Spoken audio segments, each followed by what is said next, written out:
Hey! Comme demandé, tout savoir sur Internet. Internet, c'est pas si vieux que ça. Tout d'abord, il faut se remettre dans le contexte. Nous sommes en pleine guerre froide, la guerre qui oppose les États-Unis contre l'URSS. Et les États-Unis, dans les années 60, ils veulent créer un système de communication unique à leur armée. Et ce système doit permettre de s'échanger des informations entre militaires, même si des ennemis coupaient l'ensemble des réseaux de communication. Et le 2 décembre 1969, à l'université de Californie, 2 énormes calculateurs électroniques s'échangent pour la première fois de l'histoire des données par paquet. Ce système enfin opérationnel va relier entre elles les 4 universités de Stanford, UT, UCLA et Santa Barbara. Ce réseau va s'appeler ARPANET, Advanced Research Project Agency Network. Le premier envoi de messages ARPANET est testé en octobre à l'université de UCLA par le professeur Leonard Kleinrock qui envoie le message suivant. Certes, le système plante sur la 3e lettre, mais les 2 premières ont fait le premier voyage dans le cyberespace. Cyberespace, ça m'a trop fait rire, j'ai trop cru que les mecs ils allaient dans l'espace limite. Et en 1972, Peyton Cerf et Robert Kahn découvrent le TCP, Transmission Control Protocol, ou le protocole du futur Internet. Et en juillet 1975, ARPANET est enfin livré par ses fondateurs à l'armée américaine. Enfin, j'ai envie de dire.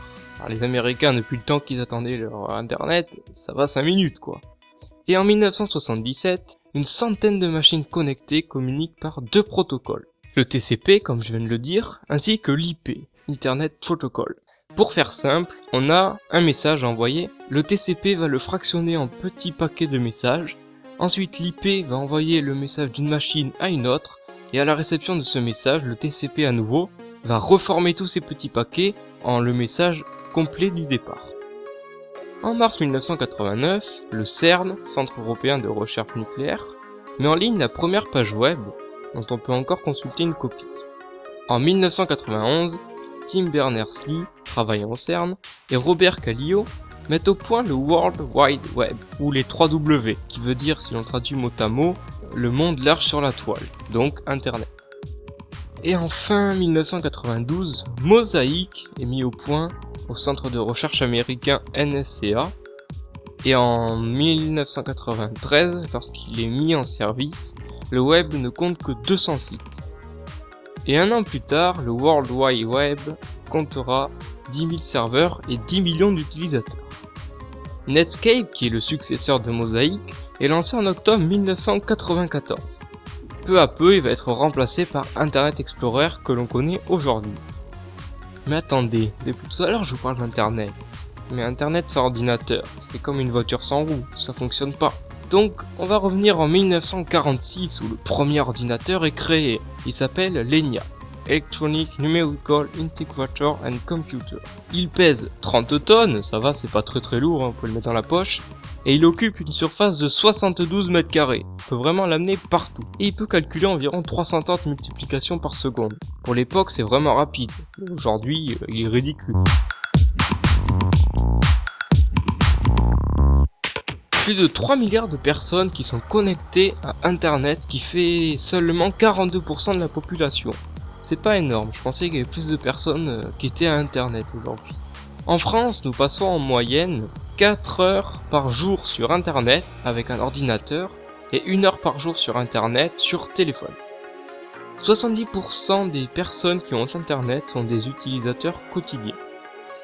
8 nouveaux utilisateurs chaque seconde pour Internet, c'est énorme quand même. 144 milliards d'emails sont échangés chaque jour et il faut savoir que 69% de ces emails sont des spams, ce qui est plutôt utile. On estime à 432 millions le nombre de pirates à travers le monde. 4 millions de recherches Google sont effectuées chaque minute. Pour vous dire que Google, c'est chaud. Top 5 des sites les plus visités dans le monde. Donc nous avons Google, que l'on connaît tous, Facebook en 2e place, 3e place pour YouTube, Yahoo pour la 4e, et pour la 5e place nous avons Daibu. C'est un peu le Google du chinois ou du japonais. Et top 5 des sites les plus visités au bureau, donc là c'est vraiment pas mal. Le premier site le plus visité c'est Facebook, le 2e c'est YouTube, le 3e c'est Wikipédia, faut bien faire des recherches de temps en temps, Quatrième, c'est Le Bon Coin, pour regarder l'achat de sa voiture. Et le cinquième, c'est Yahoo Actu, parce qu'il faut bien se mettre un peu à jour de temps en temps. Donc on peut voir qu'au bureau, ça bosse pas trop, enfin voilà. Bon, mais j'espère que ce tout savoir sur internet t'a plu. Moi, ça m'a vraiment plu de faire les recherches, etc. Donne-moi des sujets que tu veux que je traite dans les commentaires de cette vidéo. Et moi, je te dis à la semaine prochaine pour une prochaine vidéo. Allez, ciao tout le monde!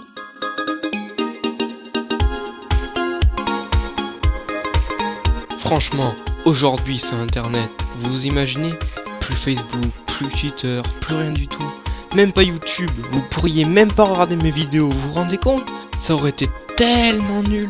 Heureusement qu'ils ont créé internet quand même, hein.